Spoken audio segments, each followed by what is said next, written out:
Good morning, నేను Rajesh. Welcome to news analysis. ఇక ప్రధాన పేపర్లు వచ్చిన అంశాలను చూస్తే కూడా ముఖ్యంగా ఏదైతే సినీ ప్రముఖులకు సంబంధించి ఈరోజు ప్రధానంగా బ్యాన్ ఐటం కనబడుతుంది. సినీ ప్రముఖులు ఈరోజు ముఖ్యమంత్రి రేవంత్ రెడ్డి తోటి సమావేశం కాబోతున్నారు. ఉదయం 10 గంటలకు కమాండ్ కంట్రోల్ రూమ్లో ఈ సమావేశం జరగబోతుంది. గత కొద్ది రోజులుగా మనం చూస్తున్నాం సినీ పరిశ్రమకు అదేవిధంగా ప్రభుత్వానికి ఏ రకమైన గ్యాప్ కనబడుతుందా అనేది ఈరోజు ప్రచారం జరుగుతున్న నేపథ్యంలో, అదేవిధంగా ఈ మధ్య కాలంలో అల్లు అర్జున్ ఇష్యూ ఎపిసోడ్ కూడా మనం చూసాం. ఇదంతా కూడా ప్రభుత్వం కక్షగట్టి చేస్తుందనేది ఒక ప్రధాన ఆరోపణలు రావడం. సో అదేవిధంగా ఏదైతే అసెంబ్లీలో ముఖ్యమంత్రి ప్రకటన చేశారో బెనిఫిట్ షోలు రద్దు, అదేవిధంగా సినిమా టికెట్లు పెంపు అంశం, ఇలాంటివి ఏవైతే ఉన్నాయో వీటన్నిటిపైన ఈరోజు ప్రధానంగా సమావేశం జరగబోతుంది. ఈ సమావేశంలోనూ ముఖ్యంగా 2 అంశాలు అయితే చర్చకు వస్తున్నట్లు తెలుస్తుంది. ఒకటి బెనిఫిట్ షోకు సంబంధించి, ఎందుకంటే ముఖ్యమంత్రి అసెంబ్లీలో ప్రకటన చేశారు కాబట్టి బెనిఫిట్ షోలు ఉండవు అనేది. సో దీనిపైన ఈరోజు నిర్మాతలు అదేవిధంగా కూడా మాట్లాడే అవకాశం కనబడుతుంది. ఎందుకంటే 1000 కోట్లు పెట్టి మూవీస్ తీస్తుంటాం కాబట్టి మాకు కొంచెం వెసులుబాటు ఇవ్వాలనే విధంగా అడిగే అవకాశం కనబడుతుంది. అదేవిధంగా టికెట్ల పెంపు అంశం కూడా ప్రధానంగా ముఖ్యమంత్రితో చర్చించబోతున్నారనేది కూడా తెలుస్తుంది. ఇక గత కొద్ది రోజులుగా జరుగుతున్న పరిణామాలు, ఈ అంశాలన్నీ కూడా అల్లు అర్జున్ ఇష్యూ కావచ్చు, ప్రభుత్వం ఏర్పడిన వెంటనే నాగార్జునకు సంబంధించిన కన్వెన్షన్ ఇవన్నీ కూల్చేయడం, అంటే ఇవన్నీ చూస్తే ప్రభుత్వానికి సినీ ఇండస్ట్రీకి గ్యాప్ పెరిగింది అనేది ప్రచారం జరిగిన నేపథ్యంలో ఈరోజు సమావేశం చూస్తే ఒక కీలక పరిణామం చోటు చేసుకునే అవకాశం కనబడుతుంది. ఈ అంశాలన్నీ కూడా చర్చిస్తారు అనేది కూడా తెలుస్తుంది. ఈ సమావేశానికి సినీ ఇండస్ట్రీ నుంచి దిల్ రాజుతో పాటు చిరంజీవి, వెంకటేష్, అల్లు అరవింద్, పలువురు నిర్మాతలు, అదేవిధంగా దర్శకులు కూడా ముఖ్యమంత్రితో భేటీ అవుతున్నారు. ఇక మామూలుగా భేటీ అంటే నాగార్జున లాంటి వాళ్ళు వస్తూ ఉంటారు, నాగార్జున, బాలకృష్ణ, జూనియర్ ఎన్టీఆర్, కానీ వీళ్ళెవరు కూడా, మహేష్ బాబు, వీళ్ళెవరు కూడా ఈ సమావేశానికి హాజరవ్వట్లేదు. కేవలం 3-4 మాత్రమే ఉంది. సో మరి ఈ భేటీ తర్వాత మరి ఎలా ఉండబోతుంది సినీ పరిశ్రమకు, అదేవిధంగా ప్రభుత్వానికి మధ్య గ్యాప్ ఏదైతుందో అది తగ్గిపోతుందా, ఎలా ఉండబోతుంది?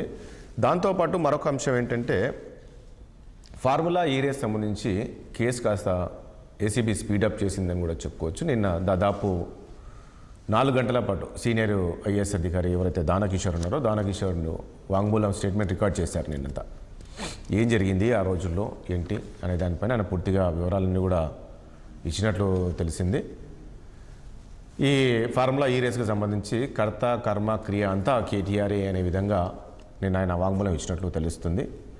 కనీసం ఏదైనా నిధులు విడుదల చేయాలంటే చీఫ్ సెక్రటరీ నుంచి ఆ నుంచి ఫైనాన్స్ డిపార్ట్మెంట్కి వెళ్లాల్సి ఉంటుంది. కానీ నోటి మాటగా కేటీఆర్ చెప్పిందంటే చాలు ఇవన్నీ సంబంధిత శాఖకు కూడా తెలియదు, ఆ సంబంధిత శాఖ మంత్రికి కూడా తెలియకుండా నిధులు విడుదలవుతుంది అని చెప్పేసి దానకిషోర్ స్టేట్మెంట్ ఇచ్చారు. సో మొత్తానికి అయితే ఈ కేసు స్పీడప్ అయితే పెంచారు. దాని తర్వాత అరవింద్ చూస్తే కూడా అప్రూవల్గా మారే అవకాశం కనబడుతున్నట్లు వార్తలు వినపడుతుంది. ఆ తర్వాత కేటీఆర్కి నోటీసులు ఇచ్చే అవకాశం కనబడుతుంది. సో మొత్తానికి ఏం జరగబోతుంది? మరి నిజంగా కేటీఆర్ ఆ రకంగా అంటే ఎలాంటి అనుమతులు లేకుండా నిధులు పక్కదారి పట్టించారనేది, విదేశాలకు పంపించారనే విధంగా ఏదైతే ఆరోపణలు ఇందులో వాస్తవం ఉంటుంది. మరి నిన్నటి స్టేట్మెంట్ బట్టి చూస్తే ఖచ్చితంగా కేటీఆర్ చుట్టూ ఉచ్చు బిగిసే అవకాశం కనబడుతున్నట్టు తెలుస్తుంది. సో ఇలాంటి అంశాలన్నీ కూడా మనం చర్చిద్దాం. చర్చలో పాల్గొంటున్నారు బీఆర్ఎస్ పార్టీ సీనియర్ నాయకులు గోస్ల శ్రీనివాస్ యాదవ్ గారు ఉన్నారు, అదేవిధంగా రాజకీయ విశ్లేషకులు బండారు రామ్మోహన్ రావు గారు ఉన్నారు. మరి కాసేపట్లో ఆర్య వైశ్య కార్పొరేషన్ చైర్మన్ కల్వ సుజాత గారు రాబోతున్నారు. ఇక బీజేపీ నుంచి ప్రకాష్ రెడ్డి గారు కూడా జాయిన్ అవబోతున్నారు. ముందుగా రామ్మోహన్ రావు గారు మీ దగ్గరికి వస్తాం. ఈ సినిమా ఇండస్ట్రీకి సంబంధించి మనం ఇప్పటికే దాదాపు ఒక 5-6 సార్లు చర్చించుంటాం జరుగుతున్న పరిణామాలకు సంబంధించి. ఈరోజు జరుగుతున్న సమావేశం ఏదైతుందో 10 గంటలకు, ఇది ఒక మంచి పరిణామం అనుకోవచ్చా? దీన్ని ఏ రకంగా చూడాలి? రాజేష్ గారు, మీకు 60 ప్రేక్షకులకు అట్లాగే గోస్ల శ్రీనివాస గారికి అందరికీ నమస్కారం. ఇక్కడ 2 నిమిషాలు మాట్లాడుకోవాలి. ఒకటి ఏంటంటే మనం ఒకసారి పాత జ్ఞాపకాలు వస్తున్నాయి నాకు. మన జగన్మోహన్ రెడ్డి గారు ఆంధ్రప్రదేశ్ ముఖ్యమంత్రిగా ఉన్నప్పుడు చిరంజీవి గారిని రక్షించుకున్నారు కదా, అది గుర్తొస్తుందా? అంటే ఇండస్ట్రీ నన్ను గుర్తించాలి అని ఒక అహం ఉంటుంది రాజకీయ నాయకుడికి. ఎవరైనా రాజకీయ నాయకుడు కొత్తగా సర్పంచ్ అయినా సరే మిగతా వాళ్ళందరూ ఊళ్ళో గుర్తించాలి కదా, నన్ను గుర్తించకపోతే మనం ఎక్కడ పుల్ల పెడదాం, ఎక్కడ చేద్దాం అనే ఆలోచన ఉంటుంది. అది జరిగిందని నేను అనుకుంటాను ఇక్కడ.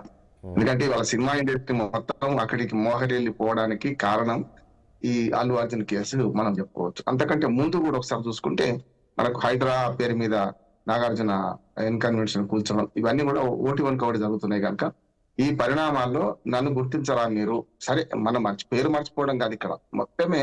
చూడండి, సినిమా ఇండస్ట్రీ రేవంత్ రెడ్డి గారు ముఖ్యమంత్రి అయిన తర్వాత కనీసం పట్టించుకోవాలి. ఒక రకంగా చెప్పాలంటే అది ఎవరికైనా ఉంటది అది ఆ బాధ. దాంతో మెల్లమెల్లగా మొదలైంది వాళ్ళ అహం, ఆర్థికం రెండు వచ్చినాయి ఇక్కడ. కనుక వాళ్ళ మొత్తం సినిమా పరిశ్రమలో చిరంజీవి ముఖ్యుడు, కానీ చిరంజీవి నిన్నటి దాకా పోకపోవడానికి కూడా కారణం ఉందని నేను అనుకుంటాను. ఎందుకంటే తన అల్లుడే మనకు బావమరిది కొడుకే నిందితుడు ఇందులో కనుక రేపు పోతే ఇంకొక రకమైన వస్తుంది కదా అని. ఇప్పుడు వాళ్ళు మనకు ఎవరైతే అర్జున్ మన అరవింద్ గారు కూడా పోతున్నారు. దాంతో పాటు ఏంటంటే మనకు ఈ వీళ్ళిద్దరిని తీసుకెళ్ళిపోయి సంధానకర్త ఉన్నాడు కదా, మధ్యవర్తిత్వం నేర్పే దిల్ రాజు గారు కూడా ఉన్నాడు. ముఖ్యంగా ఎఫ్టీపీ చైర్మన్ మనకు ఫిల్మ్ డెవలప్మెంట్ కార్పొరేషన్ చైర్మన్ గా కూడా ఆయన చొరవ తీసుకున్నారు. ఆ వారం రోజులు వరకు తప్పించుకున్నారని నేను అనుకుంటున్నాను. ఆ వారం రోజులు ఇదంతా ఎందుకు గొడవ అవుతుంది, అంత జరిగిన ఏం జరగని కాగల కార్యం గందరగోళం తీరుస్తారనుకున్నాను. ఖచ్చితంగా నేను ఏమంటున్నా అంటే రేవంత్ రెడ్డి తన పట్టు నెగ్గించుకున్నారు అంటున్నాను స్పష్టంగా. రేవంత్ రెడ్డి తన పట్టు నెగ్గించుకున్నారు. అట్లానే రెండోది ఏంటంటే ఇప్పుడు జరగబోయేది అందరికీ తెలుసు. ఇప్పుడు ఏంటంటే పాలు ఎంత చేసినా అది దేనికోసం అనేది తాటి చెట్టు ఎందుకు ఎక్కేవారు అంటే అందరికి తెలుసు. ఇవాళ పెద్ద నిర్మాతల సినిమా రిలీజ్ కావాల్సింది అది రేపు కదా. ఇప్పుడు అల్లు అర్జున్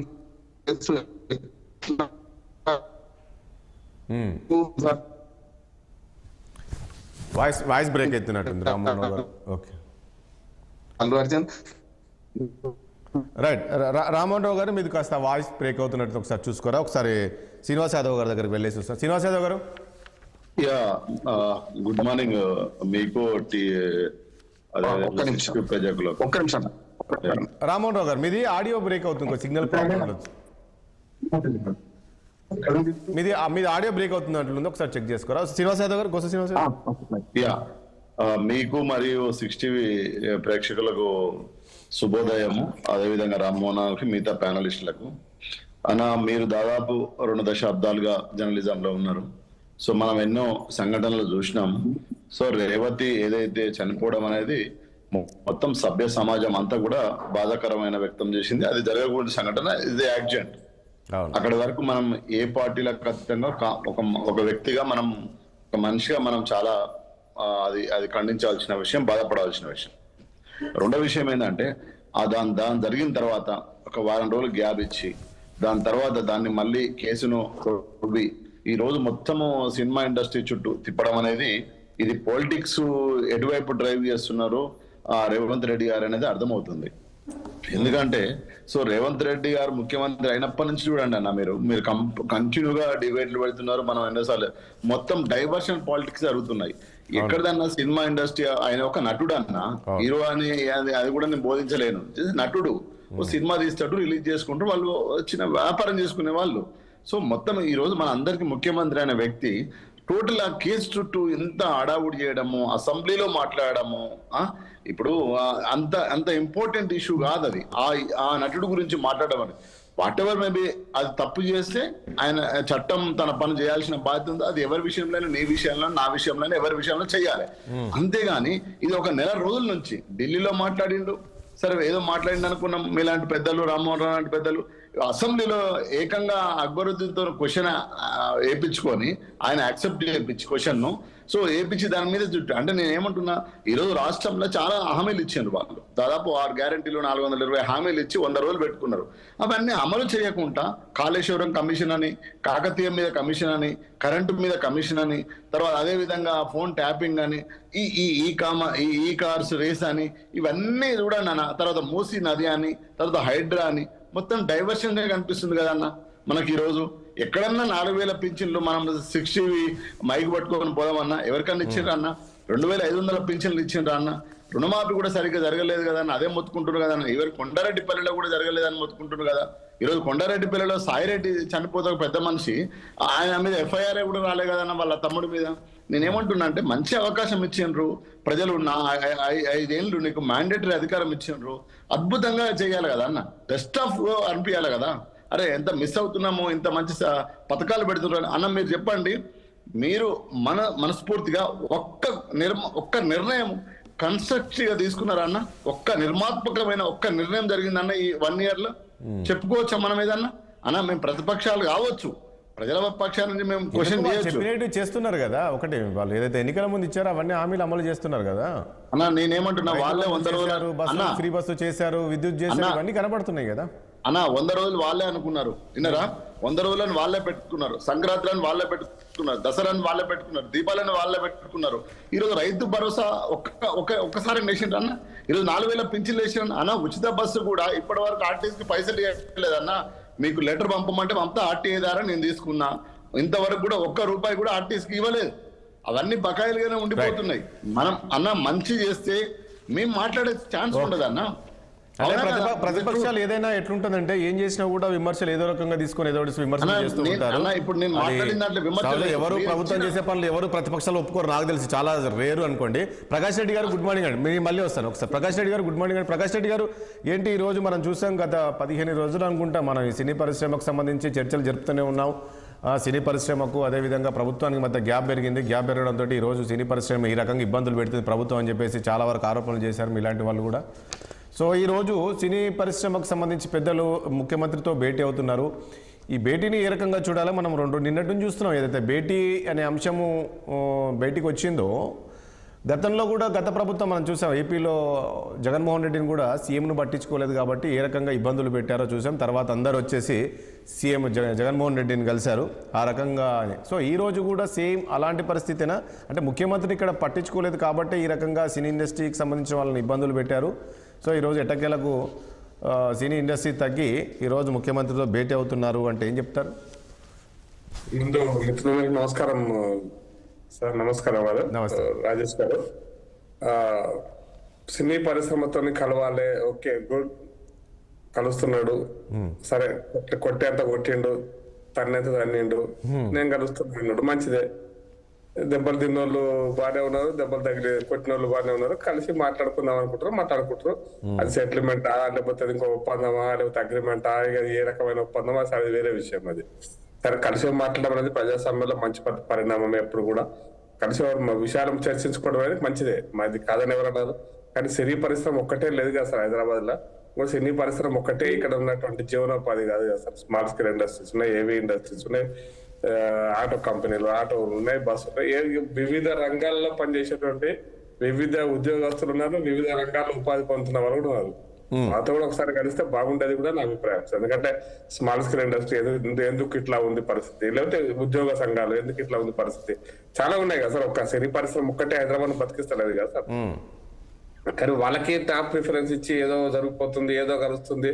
సెలబ్రిటీలు అసలు ముందు సంధ్యా థియేటర్ ఇన్సిడెంట్ కావచ్చు, ఇంకో ఇన్సిడెంట్ కావచ్చు, ఆ సెలబ్రిటీ అనే పేరు మీద గొప్పగా చెప్పాల్సిన అవసరం లేదు. అట్లా అని చెప్పి వాళ్ళకి కొట్టాల్సిన అవసరం కూడా లేదు.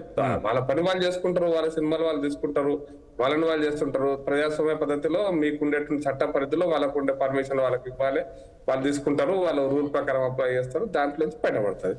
కానీ దీన్ని ఒక సినిమా ఫక్కీ లాగా మళ్ళీ ఒక సినిమా ఎపిసోడ్, ఫస్ట్ ఎపిసోడ్ అయిపోయింది, సెకండ్ ఎపిసోడ్ లాగా మళ్ళీ తీసుకొచ్చి ఒక పెద్ద దానికి ఈరోజు చర్చలు, దానికి ఈరోజు 3 రోజులు మీరంతా ఇదే టీవీల మీద ఛానళ్లలో ఇదే చర్చ పెట్టుకొని ఓ అద్భుతమైనటువంటి చర్చ. అంటే నేనేమంటే ప్రకాష్ రెడ్డి గారు, అంటే ఈ రోజు వీళ్ళు చెప్తుంది ఏంటంటే ఈ రోజు ప్రధానంగా భేటీ ఏంటంటే ఒకటి బెనిఫిట్ షోకి సంబంధించి టికెట్ల రేట్ల పెంపు అని అంటున్నారు. కానీ అంశం ఇదే ఉండొచ్చు అంటే ఈ సందర్భము నిన్న మొన్న జరిగే పరిణామాలు, అల్లు అర్జున్ ఇష్యూ కావచ్చు, ఇది ఏమైనా చర్చించే అవకాశం కనబడుతుందా? జరిగిన గ్యాప్కి సంబంధించి మాట్లాడే అవకాశం ఉందా ఈరోజు?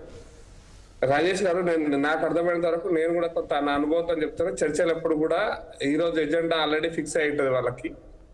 దాని అట్లీస్ట్ మధ్యవర్తి లేకుండా చర్చలు ఉండవు. మధ్యవర్తులు మాట్లాడారు ఆల్రెడీ. మధ్యవర్తులలో మేము ఇవి మాట్లాడుకుందాం సార్, ఇవి మాట్లాడుకుందామా సార్, వీటి విషయంలో మేము అడుగుతాం, మీరు చెప్పండి అని సహజంగా వచ్చేటువంటి పరిణామం అట్లా ఉంటుంది. మేము ఇది అడుగుతాం, మేము ఇది చెప్తాం, మీరు మీడియాకి చెప్పండి, మీడియాకి ఇది చెప్పకండి కూడా ఉంటాయి కొన్ని విషయాలు. అన్ని విషయాలు మీడియాకి చెప్పరు మాట్లాడుకునే అన్ని కూడా ఎవరికైనా ముసుగులు పత్రం వల్ల.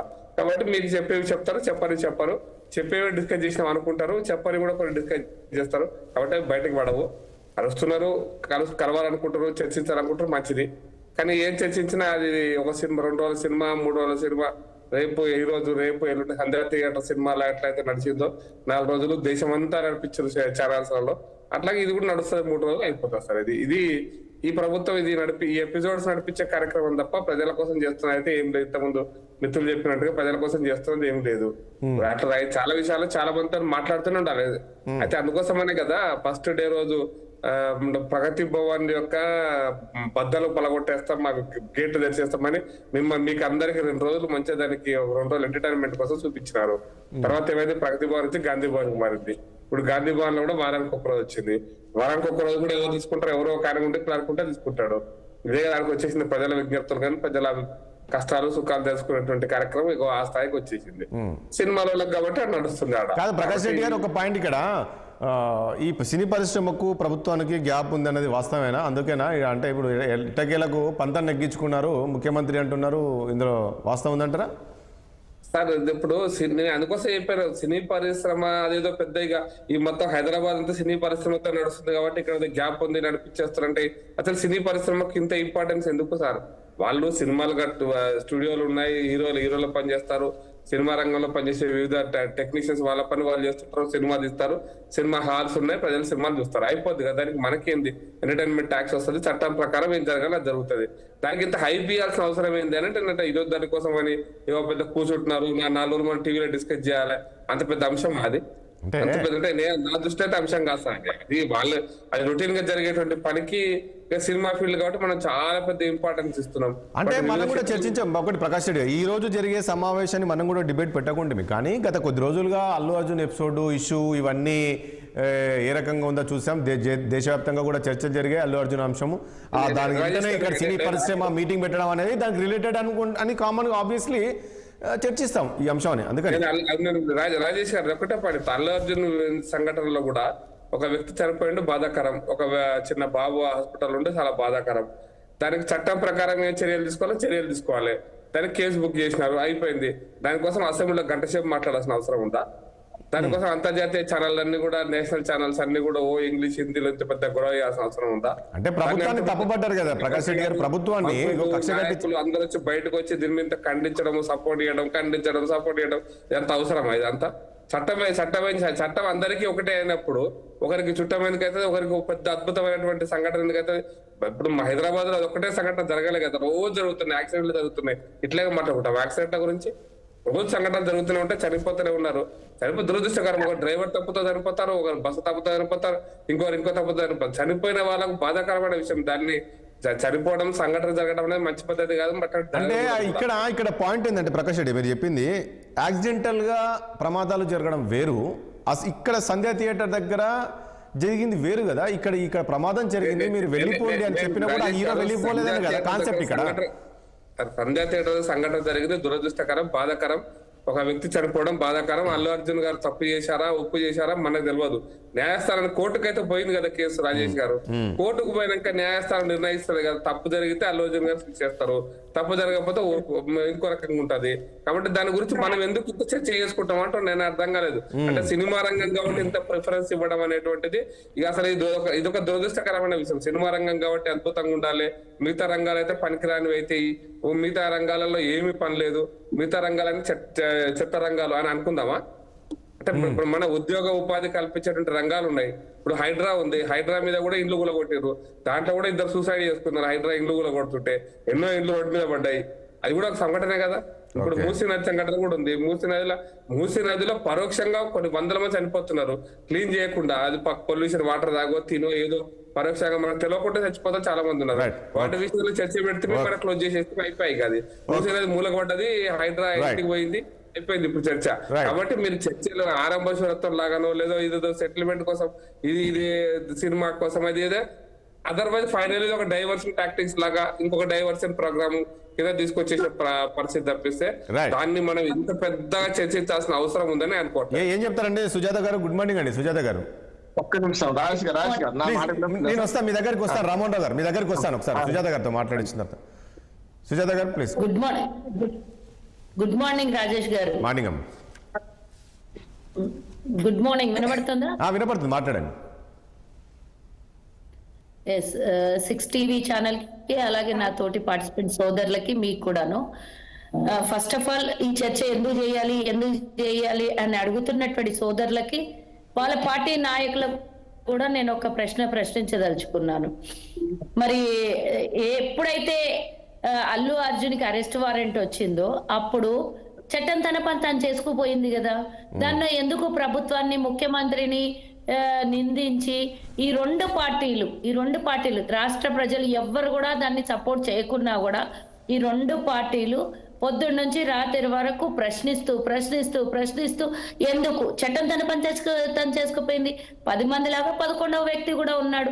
ఆ 10 మందితో పాటు అల్లు అర్జున్ ని చూడకుండా ఇంత పెద్ద సెలబ్రిటీ, ఇంత పెద్ద నేషనల్ అవార్డీ, ఇంత పెద్ద సినీ పరిశ్రమ ఇవన్నీ మాట్లాడింది ఎవరండి?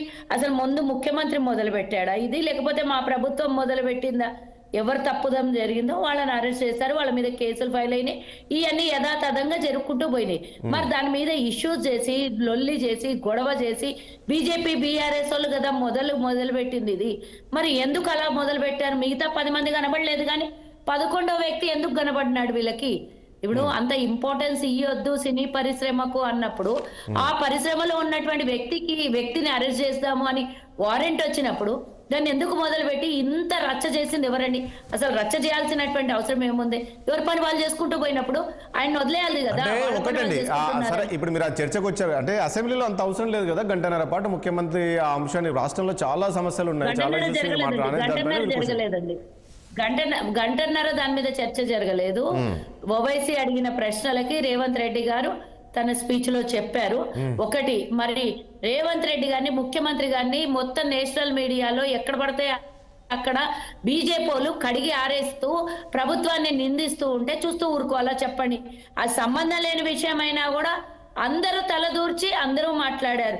చట్టానికి విరుద్ధంగా మాట్లాడారు, న్యాయానికి విరుద్ధంగా మాట్లాడారు, అధికారులకు విరుద్ధంగా మాట్లాడారు. అవసరం ఏముండేయండి అంత మాట్లాడాల్సిన అవసరం? ఆయన అందరిలాగా సామాన్య మానవుడే కదా. ఆయనకేం 4 కాళ్ళు 4 చేతులు 4 కళ్ళు లేవు కదా. అందరిలాగే 2 ఉన్నాయి కదా. మరి అలాంటి వ్యక్తి గురించి ఎందుకు? సెలబ్రిటీ డబ్బులు ఉన్న అయితే మాత్రం వాళ్ళ గురించి అంత చర్చ జరిపింది గొడవ చేసింది మీరు. దాని గురించి చర్చ జరపకుండా నేను ఒక మాట అడుగుతా అండి. అంటే మేము పడాలి, దానికి ఆన్సర్ ఇవ్వద్దు, ఏమాత్రం మేము స్పందించొద్దు. తప్పు చేశారు, మేము ఏ పని చేసినా తప్పు కిందనే కనబడుతుంది. మేము ఏది తీసుకున్నా దాన్ని చర్చ చేయాలి, ఏది తీసుకున్నా దాని మీద వాదించాలి. మూసీ తీసుకుంటే దాని మీద వాదించాలి, హైడ్రా తీసుకుంటే దాని మీద వాదించాలి. సుజాత గారు, మీరు తీసుకునే దాన్ని ఎవరు వాదించట్లేదండి, తీసుకున్న విధానాన్ని తప్పుపడుతున్నారు వాళ్ళు. అంటే మీరు ఏ నిర్ణయం తీసుకున్నా సరే అది వదిలేయండి. ఈ రోజు మీటింగ్ అండి, ఈ రోజు మీటింగ్ ఏ రకంగా చూస్తారు? ఇంతకుముందు ఏముందంటే వాళ్ళు వచ్చి కలుస్తాము అని అందరూ ఒకసారి అడిగినప్పుడు డెఫినెట్ గా అదేమి రేవంత్ రెడ్డికి 4 గోడల మధ్యలో వీళ్ళేదో అంటున్నారు కదా ఒప్పందాలు అవి ఇవి, 4 గోడల మధ్యలో లేకపోతే సీక్రెట్ గా జరుగుతున్నటువంటి మీటింగ్ కాదు కదా.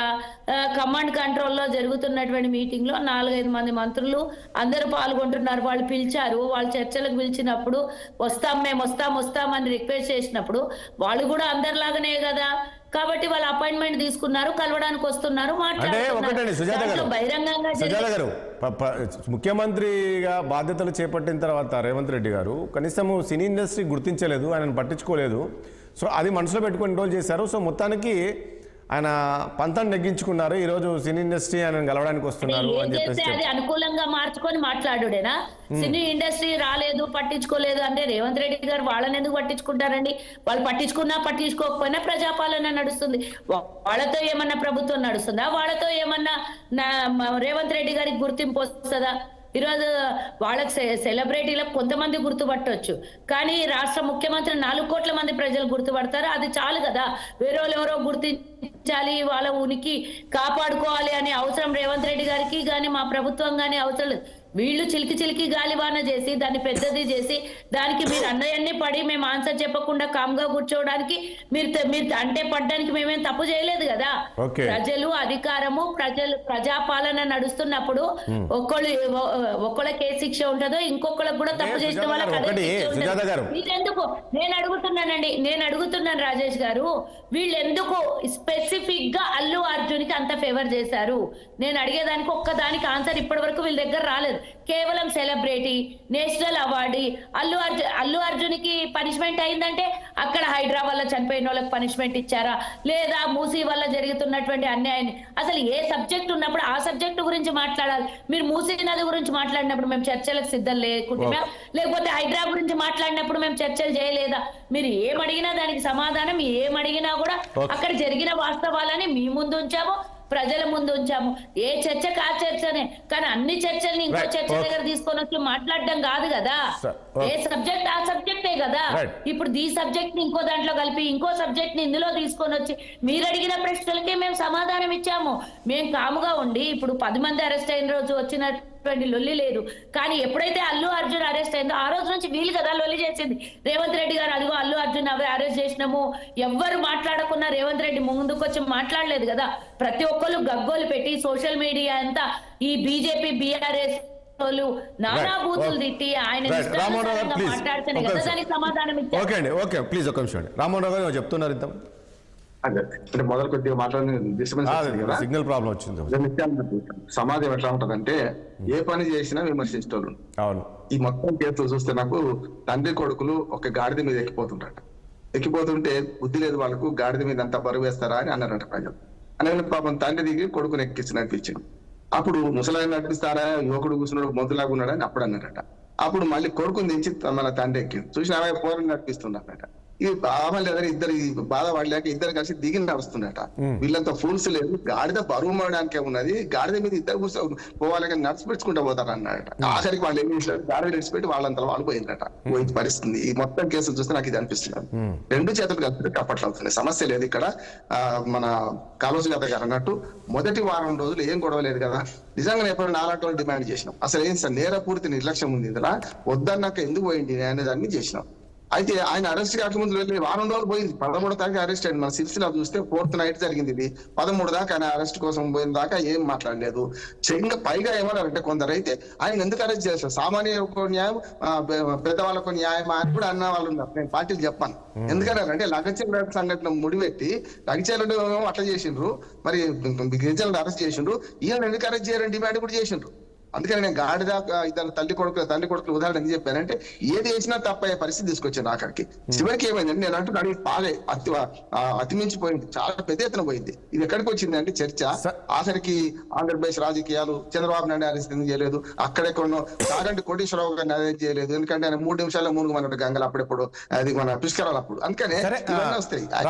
రామ్మోహన్ రావు గారు నేనేమంటున్నా, మనం మరో సబ్జెక్ట్ కూడా వెళ్లాల్సింది, సమయం ఉండదు. నేనేమంటున్నా సరే ఓకే, ఈ రోజు ఈ సమావేశం జరుగుతుంది, చూద్దాం ఏం జరగబోతుంది ఈ సమావేశం తర్వాత ఎలా ఉండదు. మరొక అంశము, ఈరోజు ఈ కార్ ఫార్ములా ఏదైతే ఉందో దీనికి సంబంధించి ఫార్ములా ఈ కార్ రేస్ సంబంధించి నిన్న నాకు తెలిసి దాదాపు 7 గంటల పాటు ఈ ఐఏఎస్ ఆఫీసర్ దానకిషోర్ను విచారించారు ఎవరు ఏసీబీ అధికారులు. ఆయన పూర్తి వివరాలు వెల్లడించారు. ఇదంతా కూడా కేటీఆర్ కనుసన్నలో జరిగింది. ఇంతకుముందు అన్నట్టు కర్త కర్మ క్రియ అన్ని కూడా కేటీఆర్ అనేది కనీసం చీఫ్ సెక్రటరీకి కూడా తెలిసేది కాదు. డైరెక్ట్గా ఈయన చెప్తే అక్కడ పనులు ఈ రకంగా చెప్పారు. ఇదన్నీ చూస్తే అంటే ఖచ్చితంగా కేటీఆర్ను అరెస్ట్ చేసే అవకాశం కనపడుతుందని నిన్న దానకిషోర్ ఇచ్చిన స్టేట్మెంట్ బట్టి, లేక ఇప్పటికీ మనం చాలా కేసుల్లో చాలా అంశాల్లో కొన్ని కమిషన్లు వేశారు, మనం చర్చించుకున్నాం, వీళ్ళు అరెస్ట్ అవుతారు, ఈ శాఖ మంత్రి అరెస్ట్ అవుతారు, ఆ శాఖ మంత్రి అరెస్ట్ అవుతారు అనుకున్నాము, కానీ ఏం జరిగిందనే మనకు తెలుసు. సో ఇది కూడా అలానే ఉండే అవకాశం కనపడుతుందా, లేక సీరియస్గానే ఫాలోఅప్ చేస్తుందంటారా ఎస్సీబీ? రాజకీయ నాయకుల మధ్య పోటీ కథలు ఆఖరికి ఆవురావుని కొట్లాడుకుంటే లేగల కాళ్ళు ఎరిగినట్టే. ఇది ఒక్కటే కాదు, ఆంధ్రప్రదేశ్ లో చూడండి, మొన్నటిదాకున్న సంజయ్ ఏది మన చంద్రబాబు నాయుడు గారిని అరెస్ట్ కారణమైన సంజయ్ ని ఇవాళ నోటీసులు ఇస్తున్నారు, ఆయన మీద కేసు బనాయిస్తున్నారు. అదేదో ఒక పేపర్ కి అగ్రిమెంట్ ఇచ్చారని విజయ్ కుమార్ అని ఆయనను కూడా ఉంచుతున్నారు. ఇక్కడ కూడా అంతే, అరవింద్ కుమార్ మంచో చెడ్డో ప్రభుత్వం చెప్పినట్టు విన్నాడు, చేసిండు. ఇప్పుడు అరవింద్ కుమార్ మీద ఇప్పుడు ఈయన ఛార్జ్ షీట్ కోసం తయారు చేస్తున్న మన రంగం సిద్ధం చేస్తున్నారు కదా, రేపు దానకిషోర్ కూడా చేరిపోవడం ఏమున్నది, రేపు ఇంకో ప్రభుత్వం వస్తుంది, అప్పుడు ఈయన మీద కక్ష తెచ్చుకుంటారా? అంటే ఏమైతుందంటే ప్రభుత్వ శాఖలు నిబంధనలకు కట్టుబడి ఉండాలి, ఉండడం లేదు. ఐఏఎస్లు అందరూ ఐఏఎస్ లుగా మారిండ్రు, కన్ఫర్మ్డ్ ఐఏఎస్లతో పని చేసుకుంటున్నారు, కాలు మొక్కే కలెక్టర్లు తయారైనరు. దీనివల్ల ఏమవుతుందంటే స్పష్టంగా కలెక్టర్లు తమ స్వతంత్రం నిలబెట్టుకుంటే సమస్య ఉండకపోతుంది. రాజేష్ గారు నేను చెప్తున్నాను, చెన్నారెడ్డి గారు ముఖ్యమంత్రి ఉన్నప్పుడు మా దగ్గర సమితి ఆఫీసు ఎవరు ప్రారంభించింది తెలుసా? శంకుస్థాపన మన ఆయన చేసిపోయాడు చెన్నారెడ్డి గారు, ప్రారంభించింది డాక్టర్ చక్రవర్తి అని కలెక్టర్ అండి, జిల్లా కలెక్టర్ చేసిండు. అంటే ఇవాళ కక్కసు పథకానికి కూడా ముఖ్యమంత్రి రావాలి, లేకపోతే పెద్ద పెద్దోళ్ళు రావాలి, మరి ముచ్చవాళ్ళు చేయాలి. అన్నిట్లో నేనేం పెడతా అంటే ఇది సమస్య వస్తుంది.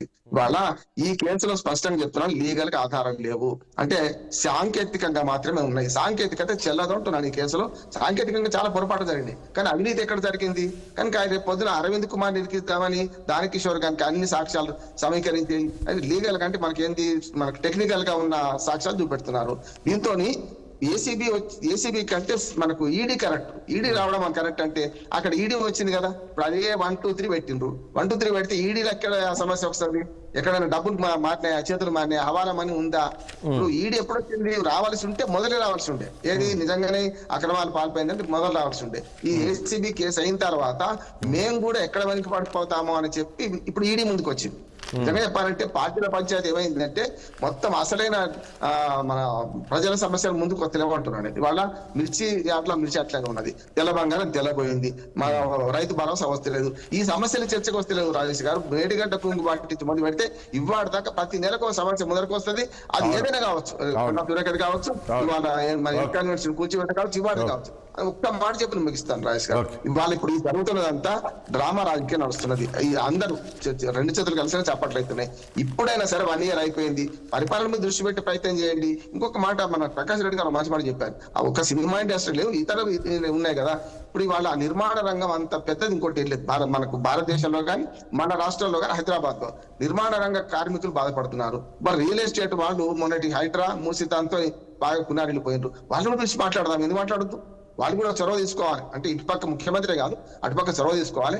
ఇవాళ జరిగే మీటింగ్ నేను ఏమనుకుంటున్నానంటే అందరు సెటిల్డ్ మీటింగే. మీ తెరువు మేము రావు, మా తెరువు మీరు రావద్దు అని అనుకుంటారు, అయిపోతుంది. రేపటి నుంచి మన సినిమాలు అన్నిటికంటే దిల్ రాజు సినిమా ఒకటి ఉన్నది ముందట, అట్లాగే ఈ పెద్ద సినిమా స్టార్స్ ఉన్నాయి, టికెట్లు పెంచుకోవాలి. ముఖ్యమంత్రితో సరికుంటాను. ప్రభుత్వము పారిశ్రామిక రంగం కానీ మిగతా రంగాలతో శ్రీనివాస్ యాదవ్ గారు నిన్నటి దానకిషోర్ కు సంబంధించి ఏదైతే 7 గంటల పాటు ఏసీబీ విచారించిందో పూర్తి ఆధారాలు కూడా ఇచ్చారని చెప్పేసి చెప్తూ ఉన్నారు. ఇక ఇందులో మొత్తం టోటల్గా కేటీఆర్ పాత్రనే ఉంది అనే విధంగా నిన్నటి స్టేట్మెంట్ కావచ్చు, ఈరోజు వచ్చిన పేపర్ల బట్టి చూస్తే తెలుస్తుంది. ఏమనిపిస్తుంది నిజంగా కేటీఆర్ అంటే నిన్నటి వాంగ్మూలాన్ని మీరు ఏ రకంగా చూస్తారు? అంటే ఇది కేవలం కావాలని కేటీఆర్ ఇరికిచ్చే ప్రయత్నం చేస్తున్నారు అనుకుంటారా? నేనేమంటున్నా రాజేష్ గారు, స్పష్టంగా చట్టం ఏదైతే ఉందో దానిపైన చేయనియండి. I respected to judicial, I respected to లా.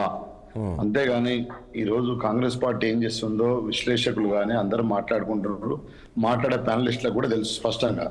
ఏంటంటే జరిగేది ఏంటంటే డైవర్షన్ పాలిటిక్స్ నడుస్తుంది. మీరు కూడా రోజు చర్చలు పెడుతున్నారు, రోజు మీరు మీడియాలో ఉన్నారు 2 దశాబ్దాల నుంచి.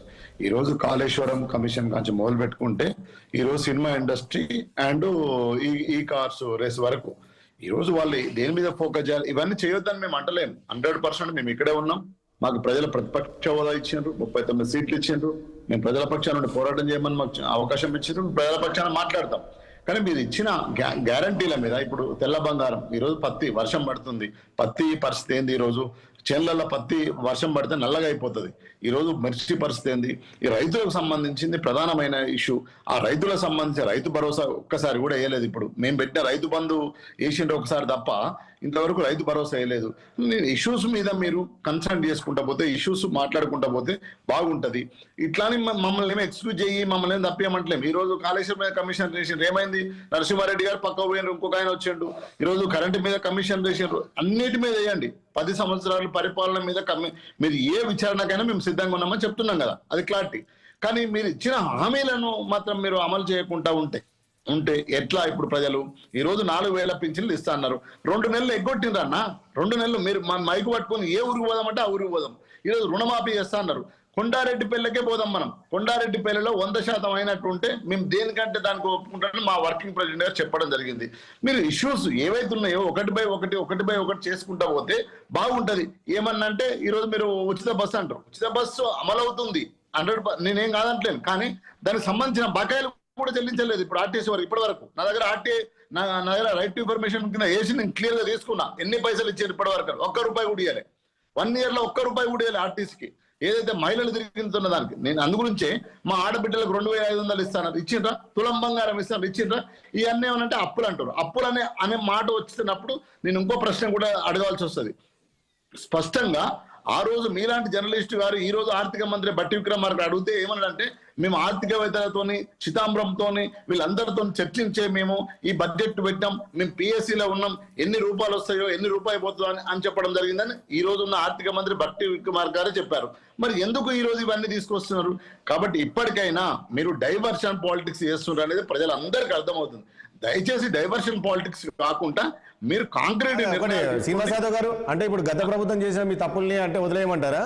నేను ఫస్ట్ ఫస్ట్ చెప్పిన విచారణకు 10 ఏళ్ల పరిపాలనలో మేము ఒక్క నిమిషం 10 ఏళ్ల పరిపాలనలో మేము తీసుకున్న ప్రతి జియో గవర్నమెంట్ లో ఉంది, అధికారులు అక్కడే ఉన్నారు.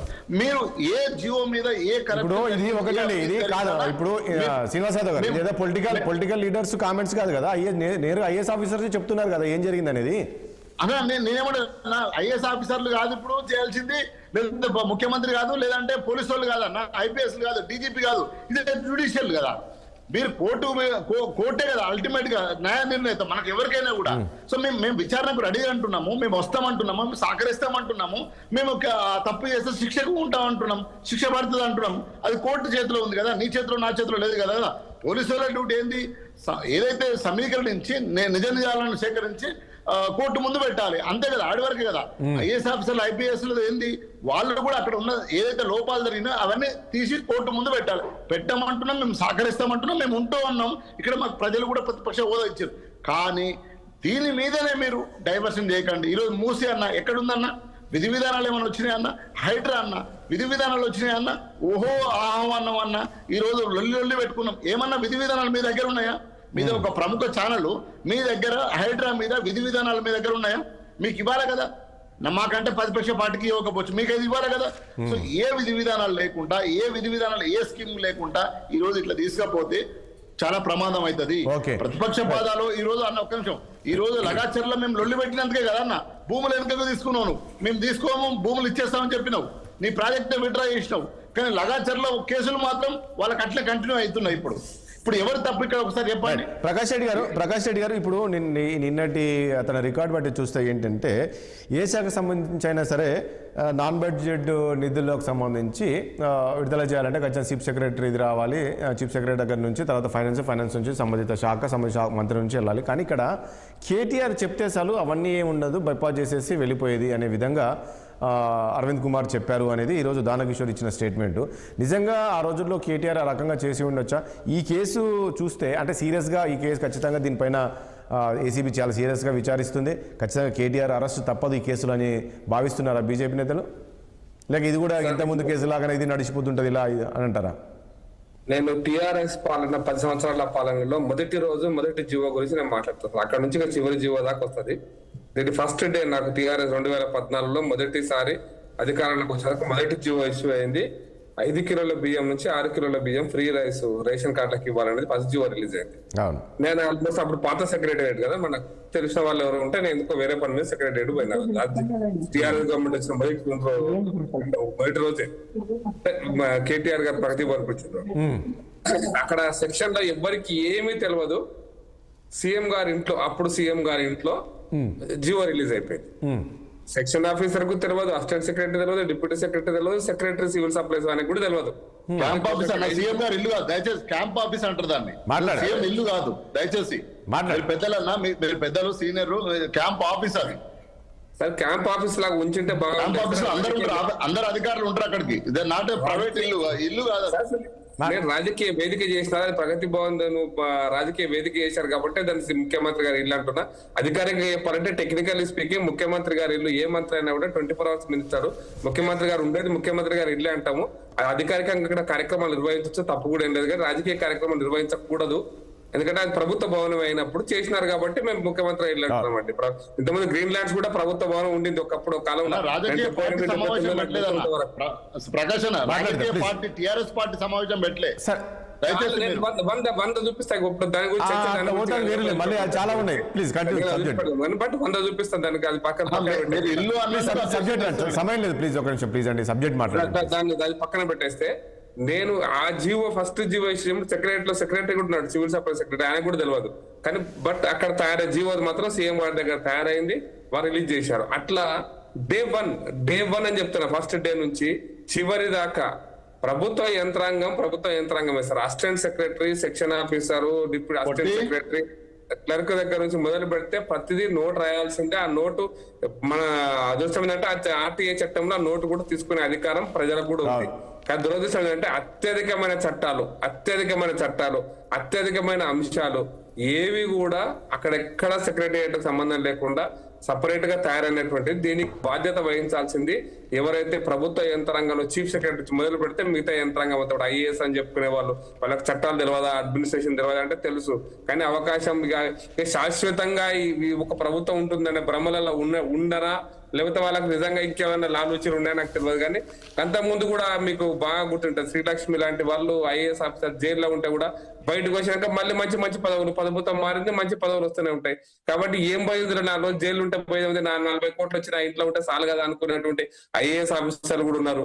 ఈ వ్యవస్థ అక్కడ దాకా పోయింది. కింద క్లర్క్ ఏసీబీ కేసు దొరికిందా అంటే దొరుకుతుంది. ఏముంది పాపం అమాయకుడు చక్రవర్తి ఆ మస్తు ఇట్లాంటి లక్షలు ఏం పని లేకున్నా కూడా అరెస్ట్ చేసి ప్రభుత్వాలు మాట వినకపోతే జైల్లో పెట్టే సంఘటనలు ఉన్నాయి. కాబట్టి నేను అనేది ఏంటంటే ప్రభుత్వ యంత్రాంగంలో పనిచేసే వాళ్ళు ఈ గుణపట అయితే ఈ 5 ఏళ్ళైనాకి ఈ ఆఫీసర్లు పోతారు, కొత్త ఆఫీసర్లు వస్తారు, మళ్ళీ వాళ్ళ స్టోరీ వాళ్ళకు ఉంటుంది. వాళ్ళకైతే మళ్ళీ మొదలైతే ఎందుకంటే వీళ్ళకి అనుభవం లేదు కదా, మళ్ళీ కొత్త వాళ్ళు వస్తారు, కొత్త అనుభవం ఉంటుంది. కాబట్టి వ్యవస్థలో ప్రభుత్వం చాలా స్ట్రిక్ట్ గా సెక్షన్ ఆఫీసర్ మొదలు పెడితే ఫైనల్ దాకా ఫైల్ ఎట్లా ప్రొసీడ్ కావాలనేది ప్రొసీడ్ కాకుండా ఎట్లా పడితే అట్లా చట్టాలను ఆ అధికారులు, రాజకీయ వ్యవస్థ రెండూ కలిసి దోచుకునే ప్రయత్నం మొదలు పెడితే సామాన్య మానవుడు ఇబ్బంది పడుతుంటారు. ఏ రాజకీయ పార్టీ అయినా కూడా. మీరు దురదృష్టం ఏంటంటే మమ్మల్ని విమర్శించే రోజు అంటే ఒకటి ఈ కేసు ఎలా వెళ్లే అవకాశం కనబడుతుందని, ఇది ఫార్ములా సార్ గతంలో రేవంత్ రెడ్డి కేసు 10 సంవత్సరాలు, 8 సంవత్సరాలు, 9 సంవత్సరాలు సార్ డైరెక్ట్ నేరుగా దొరికిందని చెప్పి మనం తిట్టినాం కదా. ఏసీబీలో ఏమైంది కేసు ఇప్పుడు? అది కూడా ఏసీబీ కేసే కదా సార్. ఏమైతే సార్ ఏసీబీ కేసు మీరు చూసారు కదా. ఇప్పుడు కేసు అని చెప్పి అరెస్ట్ అయిన తర్వాత ఏమైందో మీరు చూసారు. ఇది కూడా అటువంటి కేసే. కాబట్టి ఏమి కాదు సార్ ఈ కేసులు కూడా. ఏసీబీ కేసులో 10 సంవత్సరాలు, 9 సంవత్సరాలు ట్రయల్ కు రాకుండా, ట్రయల్ కి రాలే ఈ రోజు వరకు. కాబట్టి న్యాయ వ్యవస్థలో ఇప్పుడున్నటువంటి కార్యనిర్వాహక వ్యవస్థలో, రాజకీయ వ్యవస్థలో ఏం ఎక్స్పెక్ట్ చేయడం అంటే మనం చర్చించుకోవడానికి కోసం తప్ప దేనికోసం పనికిరాదనేది నా అభిప్రాయం. అంటే ఈ ప్రభుత్వం ఎంత అది కక్ష సాధింపు అంటారా, కొంతమంది కక్ష సాధింపు అంటారు, ఇంకొంతమంది న్యాయం కోసం పోరాటం చేస్తున్నామంటారు. ప్రకాష్ రెడ్డి గారు, సరే అది ప్రకాష్ రెడ్డి అది పక్కకు పెడితే, ఒకటి ఈ ఫార్ములా ఈ కార్స్ అనే దాంట్లో నిజంగా జరిగిందా, అవినీతి జరిగిందా, ఏదైతే మనీ ట్రాన్స్ఫర్ అయింది అని చెప్పేసి ఇది వాస్తవం అంటారా, లేక ఏ రకంగా చూస్తారు దీన్ని? సార్ నేను ఒక్క మాట రాజేష్, ఒకటే పాయింట్ ఇప్పుడు ముగిస్తాను. క్రమశిక్షణ ఇంతకుముందు చెప్పింది అదే. కేటీఆర్ గారు చెప్పారు కాబట్టి ఇచ్చినటువంటి వ్యక్తులు, కేటీఆర్ ని మస్తు చెప్పొచ్చు కాక, ఇచ్చిన వ్యక్తి డబ్బులు రిలీజ్ చేసిన వ్యక్తి కదా, ఆయన అధిక శిక్షార్హుడు. నువ్వు కేటీఆర్ కంటే పెద్ద మంత్రి, ముఖ్యమంత్రి కాదు, ఇంకెవరు చెప్పినా కూడా నేను ఇవ్వను, ప్రొసీజర్ ప్రకారం ఇవ్వాలని కనుక అనుకుంటే అది న్యాయబద్ధమైంది. ప్రొసీజర్ అంటే ప్రొసీజర్ దాటి పక్కకు పోయి ఈ డబ్బులు రిలీజ్ చేసిన తర్వాత అవినీతి జరిగిందా, జరగలేదా, ఏడికి పోయినాయి, ఎట్లా పోయినాయి, ఇవన్నీ తర్వాత చర్చ. ప్రొసీజర్ ఫాలో కాకపోవడమే. ఇప్పుడు మీకు ఒక చిన్న పని కావాలంటే సెక్రటేరియట్ లో కింద నుంచి రాజేష్ గారు ఎక్కడ దాకా ఒక చిన్న ఫైల్ కావాలంటే నాకు అనుభవంతో గత 10-12 ఏళ్ల కింద ఇప్పుడు కాంగ్రెస్ ప్రభుత్వం ఉన్నప్పుడు మా ఫైనాన్స్ మినిస్ట్రీలో ఒక చిన్న పని, అది ఒక సెక్షన్ ఆఫీసర్ క్లర్క్ రాయాలి, ఒక పేజీ రాయి, అర పేజీ ఒక పేరా రాసి పెట్టాలి. నన్ను 20 రోజులు తిప్పిండు, నన్ను కూడా అప్పుడే. నేను అప్పుడు కూడా బీజేపీ స్టేట్ స్పోక్స్ పర్సన్ ఉమ్మడి రాష్ట్రంలోనే. 20 రోజులు క్లర్క్ 20 రోజులు తిప్పిండు. ఆఖరికి నేను సెక్రటరీ దానికి పోయి కంప్లైంట్ చేసేదాకా తిప్పిండు 20 రోజులు. అది పరిస్థితి ఈ రోజున. అందుకోసం సెక్రటరియట్ వ్యవస్థ సమూలంగా మార్చగలిగే ధైర్యం వీళ్ళకు లేదు, ఈ ప్రొసీజర్స్ అన్ని ఫాలో అయ్యే ధైర్యం లేదు. ఏదో నడిపించేస్తుంటారు, కథ చేసేస్తుంటారు. నేను ఇంకొక మాట చెప్తా, క్యాబినెట్ కేసీఆర్ పాలనలో ఇంత దుర్మార్గం అంటే ఇవాళ 31 జనవరి రాజేష్ గారు అనుకుంటే 2వ తారీఖు నాడు 31 జనవరి ముందు సంతకం పెట్టి 30వ తారీఖు 29 నాడు క్యాబినెట్ అయినట్టు, ఆ డాక్యుమెంట్స్ ఓకే అయినట్టు, దాన్ని 3వ తారీఖు నాడు సంతకం పెట్టించుకున్నటువంటి, గవర్నర్ సంతకం పెట్టించుకున్నటువంటి ఒక అధికార దుర్వినియోగం జరిగింది ఆ కాలంలో కూడా. అది కరెక్ట్ అయ్యి ఉండొచ్చు కాక, ఆ నిర్ణయం కరెక్ట్ అయ్యి ఉండొచ్చు కాక, కానీ ప్రొసీజర్స్ ఎందుకున్నాయి మరిగా తీసేసేయండి. ముఖ్యమంత్రి ఎస్ అంటే ఎస్, నో అంటే నో. ఈ సెక్రటరీ వీళ్ళంతా ఎందుకు మరి, ఈ జీతాలు ఎందుకు మరి అనుకుంటే కాబట్టి ప్రొసీజర్ ఫాలో Right. కాకపోవడం Okay. అనేది ముందు నేరం. సుజా- ఆ నేరానికి శిక్ష పడాలి. భర్తనైతే నమ్మకం నాకు లేదు కానీ పడాలని కోరుకుంటున్నాను. రైట్ సుజాత గారు, ఏంటి ఇప్పుడు ఈ కేసు సంబంధించి ఖచ్చితంగా కేటీఆర్ శిక్ష పడుతుందా, లేక ఇంతకుముందు ప్రకాష్ రెడ్డి గారు అన్నట్లు గతంలో చూసాం కదా ఏసీబీ కేసు ఎలా ఉండే రేవంత్ రెడ్డిది ఇప్పటికీ నడుస్తూనే ఉంది, సో ఇది కూడా అలాంటిదే అని చెప్పేసి చెప్తుంటే ప్రజల్లో కూడా సీరియస్నెస్ పోతుందండి. ఇదేమైందంటే ఇవన్నీ అంతే రాజకీయ కక్షతో కేసులు నమోదు చేస్తుంది తప్ప దీని మీద పెద్ద ఎవరికైనా శిక్షలు పడ ఈ రకమైన చర్చ జరుగుతూ ఉంది ప్రజల్లో కూడా. సో ఎట్లా ఉంటుంది, దీనికి భిన్నంగా ఉంటుందా, ఖచ్చితంగా ఈ సీరియస్గానే తీసుకుంటుందా ప్రభుత్వం? మరి నేను ప్రకాష్ రెడ్డి గారిని అడగాలనుకుంటా. కేంద్రంలో వాళ్ళు కూడా అధికారంలో ఉన్నారు. ఎన్ని కేసులు ఇప్పటి వరకు ఎన్ని నాంచుతున్నారు, ఎన్ని ఏం చేస్తున్నారో ఒకసారి వాళ్ళకు తెలిసినటువంటి అనుభవం చెప్తే బాగుండే. కేవలం రాష్ట్రంలో ఉన్నటువంటి అనుభవాలు మాత్రమే చెప్పారు. కేంద్రంలో జరుగుతున్నటువంటి ఎన్నో విషయాలలో ఎంత తొందరగా ఇలాంటి కేసుల విషయాల్లో పరిణామాలు వచ్చినాయి ఒకసారి చెప్పాల్సినటువంటి బాధ్యత వాళ్ళ మీద ఉంది. సుప్రీంకోర్టు కానివ్వండి, అక్కడ జరుగుతున్నటువంటి అవినీతి మీద ఇమీడియట్ గా యాక్షన్ తీసుకొని ఇమీడియట్ గా బొక్కలకు దోసినటువంటి సందర్భాలు ఉంటే ఎంతో మంది నేరగాళ్ళు ఇప్పటి వరకు తప్పించుకొని తిరగకపోతుండే, ఎంతో మంది మీద అవినీతి. మనం ఇప్పుడు దీని సందర్భంగా నేను ఇంకో విషయం గుర్తు చేసుకోదలుచుకున్నా. పక్క రాష్ట్రంలో మన వీళ్ళు సృజనా చౌదరి గాని ఇంకా ఇద్దరు మాజీ ఎంపీ ఇప్పుడున్నటువంటి రాజ్యసభ ఎంపీలు, 3 ఎంపీలు అనుకుంటాను నేను, బీజేపీలో చేరినటువంటి వాళ్ళు 5,000 కోట్ల రూపాయల అవినీతికి పాల్పడ్డారని తెలిసి ఎన్నేళ్ళైందండి? ఆ చట్టం అక్కడికి వస్తే వాళ్ళ పార్టీలో చేరిన వాళ్ళందరూ చట్టం తన పని తాను చేసుకుంటూ పోతుంది. మరి అవినీతి ఆరోపణలు ఎదుర్కొన్నటువంటి వాళ్ళు 5,000 కోట్ల రూపాయలు సృజనా చౌదరి లాంటి వాళ్ళ అందరూ కూడా మరి వీళ్ళు అంతా పెద్ద పెద్ద సోదాలు చేశారు, పెద్ద పెద్ద ఇష్యూ చేశారు. పార్టీ కనువ కప్పుకోగానే ఖతం అయిపోయిందా?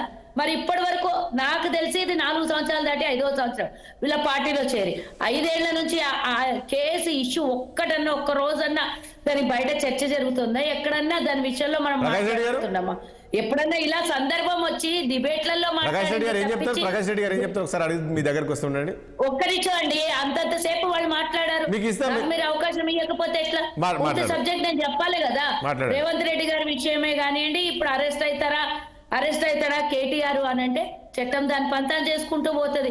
అరెస్ట్ అవుతాడా అవ్వడా అనేది సుజాత అడ్వకేట్ కాదు, సుజాత జడ్జి కాదు, కేవలం అధికారంలో ఉన్న పార్టీ నాయకురాలు తప్పించి పూర్తి స్థాయిలో వాళ్ళు అరెస్ట్ అవుతారా అని అంటే నాకు ఉన్నటువంటి విషయం ఇప్పటి వరకు మీరు కాదండి, మీరు అధికారం చేపట్టి 1 year అవుతుంది కదా సుజాత, అధికారం చేపట్టి 1 year అయిపోతుంది. ఇప్పటివరకు మీరు కొన్ని శాఖలకు సంబంధించి కేసులు నమోదు చేశారు, కేవలం అధికారులను అరెస్ట్ చేసి పరిమితం చేశారు కదా. ఎక్కడ కూడా ఈ శాఖకు సంబంధించిన ఈ మంత్రి ఉన్నారు అని చెప్పేసి మీరు ఒక నోటీసులు ఇచ్చింది లేదు, లేకుంటే అరెస్ట్ చేసింది లేదు కదా. సో అందుకని అంటున్నారు ఇది కూడా అలాగే ఉండే అవకాశం ఉందని. ఒక్కసారే పూర్తిగా జరగవండి, అన్ని జరుగుతాయి. నేను అడిగిన దానికి ఆన్సర్ ఒకటి వస్తే పూర్తి దానికి అన్నిటికీ ఆన్సర్ దొరికిపోద్ది మీ దగ్గర. వాళ్ళు అడిగినట్టు మాత్రం అవ్వదు కదా. ఇప్పుడు కేటీఆర్ ని అరెస్ట్ చేయాలనంటే కేవలం ఒక్కదాని మీద అరెస్ట్ చేస్తే నా వ్యక్తిగత అభిప్రాయం కేవలం 54 కోట్లకు కేటీఆర్ ని అరెస్ట్ చేయడం కాదు, 5 లక్షల కోట్లకు అరెస్ట్ చేయాలి కేటీఆర్ ని, హరీష్ రావుని, కేసీఆర్ ని. అలా చాలా దుర్వినియోగం చేశారు, చాలా ప్రజాధనాన్ని పాడు చేశారు, ఎన్నో కోట్ల అప్పులు చేస్తారు. ఇవన్నీ ఎక్కడ పెట్టారంటే సమాధానం లేదు. చాలా ఉన్నాయి కాబట్టి విచారణలు చేయాలి. విచారణలు చేసిన తర్వాత అధికారం దుర్వినియోగం చేసిన బీఆర్ఎస్ ని, దుర్వినియోగం చేయడం అంటే అధికారం కాదండి, ప్రజాధనాన్ని దుర్వినియోగం చేశారు. ఇందాక ప్రకాష్ అన్న గాని రామ్మోహన్ అన్న గాని చెప్పినటువంటి విషయంలో నేను కూడా ఏకీభవిస్తూ ఒక విషయానికి, కేసీఆర్ ఏనాడైనా సెక్రటేరియట్ లో కూర్చొని ఏదైనా బిల్లులు పాస్ చేయించి అక్కడ అధికారులకు కానీ సిఎస్ కానీ కలెక్టర్లతో కానీ చర్చలు చేసి తర్వాత బిల్లులు ఏదైనా సుదీర్ఘ చర్చలు చేసిన తర్వాత ఏ బిల్లు అన్నా జీవో పాస్ చేశాడు? ఏ బిల్లులు కూడా అలా పాస్ చేసుకోలేదు, వాళ్ళ సొంత నిర్ణయం. నేను ఒకసారి ఈ మధ్య కాలంలో సెక్రటేరియట్ లో కూర్చొని ఏదో సందర్భంలో మాట్లాడితే అక్కడ ఉన్నటువంటి కలెక్టర్లు నాతో ఒక 2-3 విషయాలు చర్చ జరిపినప్పుడు నేను ఏదో విషయంలో మాట్లాడితే వాళ్ళు అన్నారు, ఏ విధంగా దుర్వినియోగం చేసేవాడనంటే మేము ఇది చెయ్యడము మా వల్ల కాదు, మేము చెయ్యలేము అని అంటే కేటీఆర్ ఇది సాధ్యమవుతుందని సంతకాలు పెట్టి పంపించేవాళ్ళంట. అంత అధ్వానంగా చేసేటటువంటి వాళ్ళు ఎన్ని తిట్లు తిడుతున్నారనంటే మాకు సంబంధం లేదని రాసిచ్చినా కూడా వినకపోయే వాళ్ళంట. వాళ్ళు బిల్లులు పాస్ చేసుకోవడం, వాళ్ళు కోట్లాది రూపాయలు రాష్ట్రం మీద అప్పుల భారం మోపేవాళ్ళంట. ఇది స్వయాన అధికారులు నాతో రెండు మూడు విషయాలు చర్చించినటువంటి విషయం. ఎందుకు మీరు ఈ విధంగా యాక్సెప్ట్ చేశారు? మరి ఇన్ని కోట్ల రూపాయల అప్పులు చేసిన దాకా ఎందుకు బ్యూరోక్రాట్ కామ్గా కూర్చుంది? మీరు దాన్ని యాక్సెప్ట్ చేయాల్సింది కదా అని అంటే మేము ఓకే రైట్. ప్రకాష్ రెడ్డి గారు ఇంతకుముందు సమయం లేదంటారు, నాకేమో 2 నిమిషాలు ఇస్తారు. ఎంతవరకు కరెక్ట్ అండి? సమయం లేదమ్మా, సమయం లేదు. ప్రకాష్ రెడ్డి గారు ఒక అంశం ఇప్పుడు ఏదైతే సుజాత గారు మాట్లాడిన దానికి ఏం చెప్తారు? సుజనా చౌదరి అంశం ప్లీజ్ 1 సెకండ్ 1 మినిట్ కూర్చోండి. ఇప్పుడు సంస్కరణలు రావాలి, సమయానుకూలంగా పరిస్థితులను బట్టి సంస్కరణలు రావాలి, రాజ్యాంగ సంస్కరణలు కూడా రావాలి. కానీ మేము రాజ్యాంగ సంస్కరణలు మొదలు పెట్టాం అనుకో, అయిపోయింది. రాజ్యాంగాన్ని రోజు చూపించి మాట్లాడుతూ రాజ్యాంగాన్ని మారుస్తారు, రిజర్వేషన్లు తీసేస్తారు అని రోజు ఇక మాట్లాడుతున్నట్టు తీరు మనం రోజు చూస్తున్నాం. ఇంకా కాంగ్రెస్ పార్టీని అంబేద్కర్ తిట్టినట్టుగా భావిస్తున్న పరిస్థితిని చూస్తున్నాం. కాబట్టి న్యాయ వ్యవస్థలో మార్పులు రావాలనుకుంటే రాజ్యాంగంలోని కొన్ని అంశాలు మారాలి. దాన్ని మార్చడానికి ఈ రోజు నాకు ప్రతిపక్షం కూడా సహకరించాలి. ఎందుకంటే అనుభవం ఆయా రాష్ట్రాల్లో ప్రభుత్వపక్షం కూడా అంటే కాంగ్రెస్ పార్టీ కూడా అధికారంలో ఉంది, కొన్ని రాష్ట్రాల్లో వేరే పార్టీలు అధికారంలో ఉన్నాయి. కాబట్టి వ్యవస్థలు మారడం కోసం అన్ని రాజకీయ పార్టీలు కలిసి రావాల్సిన పరిస్థితులు మేము అందుకోసం చెప్తున్నాం. మేము అధికారంలో లేనప్పుడు, మేము ప్రతిపక్షంలో ఉన్నప్పుడు ఎట్లయితే సహకరించామనేటువంటి అంశాన్ని కూడా ఈరోజు మర్చిపోయి ఎట్లా మాట్లాడుతున్నారో మనం చూస్తున్నాం. ఏ అంశాన్ని కూడా సహకరించకుండా రాజ్యాంగాన్ని ముసుగుపెచ్చి మారుస్తారని చెప్పి ప్రజలు తప్పుదోవ పట్టించే ప్రయత్నం చేస్తున్నారు. న్యాయ వ్యవస్థలో సమూలంగా మార్పులు జరగాల్సిన అవసరం ఉంది. దానికి మీకు కూడా తెలుసు, న్యాయ వ్యవస్థలో కొలీజియం మార్చాలనుకుంటే, లా కమిషన్ వేయాలనుకుంటే దానికి జరిగిన పరిణామం సుప్రీంకోర్టు జడ్జిమెంట్ ఇచ్చింది. దాన్ని కూడా మార్చాలనుకుంటే రాజ్యాంగాన్ని మార్చాలి. కానీ దానికి అవకాశాన్ని కాంగ్రెస్ పార్టీ ఇవ్వట్లేదు. కాబట్టి ప్రతిపక్ష పార్టీగా కూడా కాంగ్రెస్ పార్టీ ప్రజలకు మోసం చేస్తుంది, ద్రోహం చేస్తుంది అభిప్రాయం. థ్యాంక్ యూ అండి ప్రకాష్ రెడ్డి గారికి, అదేవిధంగా రామ్మోహన్ రావు గారికి, అదేవిధంగా సుజాత గారికి, గోసల శ్రీనివాస్ యాదవ్ గారికి. చర్చల పాలన మీ అందరికీ ధన్యవాదాలు అండి. చూసాం కదా మొత్తానికి మరి కాసేపట్లో దాదాపు అంటే 10-10:30కు ఈరోజు ముఖ్యమంత్రితో సినీ పెద్దలు అయితే భేటీ కాబోతున్నారు. మరి ఈ భేటీలో ఏ అంశాలు చర్చించబోతారో చూడాల్సి ఉంటుంది. ఇక ప్రధానంగా మనకున్న సమాచారం ప్రకారంగా ఏదైనా సినిమా టికెట్లకు పెంపు సంబంధించి కావచ్చు, అదేవిధంగా బెనిఫిట్ షో, ఇక జరుగుతున్న పరిణామాలు, ఈ మధ్యకాలంలో ప్రభుత్వానికి సీనియర్స్కి ఉన్న గ్యాప్, ఇవన్నీ కూడా మొత్తానికి ఒక ఫుల్ఫిల్ అయ్యే అవకాశం అయితే కనపడుతుంది. దాంతోపాటు మరి ఫార్ములా ఈ కార్ రేస్కు సంబంధించి అయితే ఏసీబీ స్పీడ్ పెంచింది. విచారణకు సంబంధించి నేను ఐఏఎస్ అధికారి ఎవరైతే సీనియర్ ఐఏఎస్ అధికారి దానకిషోర్ ఉండో అతను 7 గంటల పాటు విచారించి పూర్తి వివరాలు అయితే తీసుకున్నారు. త్వరలో అరవింద్ కుమార్ కూడా నోటీసులు జారీ చేయబోతున్నారు. ఆ తర్వాత కేటీఆర్ కూడా నోటీసులు చేయబోతున్నారు అనేది తెలుస్తుంది. మరి ఈ కేసు కూడా ఎంతవరకు సీరియస్గా ఫాలోఅప్ చేస్తున్నారు, మరి నిజంగా కేటీఆర్ను ఏదైతే చెప్తున్నారు కేటీఆర్ ఇందులో తప్పు చేశారని, కేటీఆర్ మరి అరెస్ట్ తప్పదా ఏంటి, ఏం జరగబోతుంది అనేది చూడాల్సి ఉంటుంది. ఇది వాటి చర్చ. రేపు మళ్ళీ కలుద్దాం. చూస్తున్నాండి 60 సామాన్యుడి ఆరోపణలు.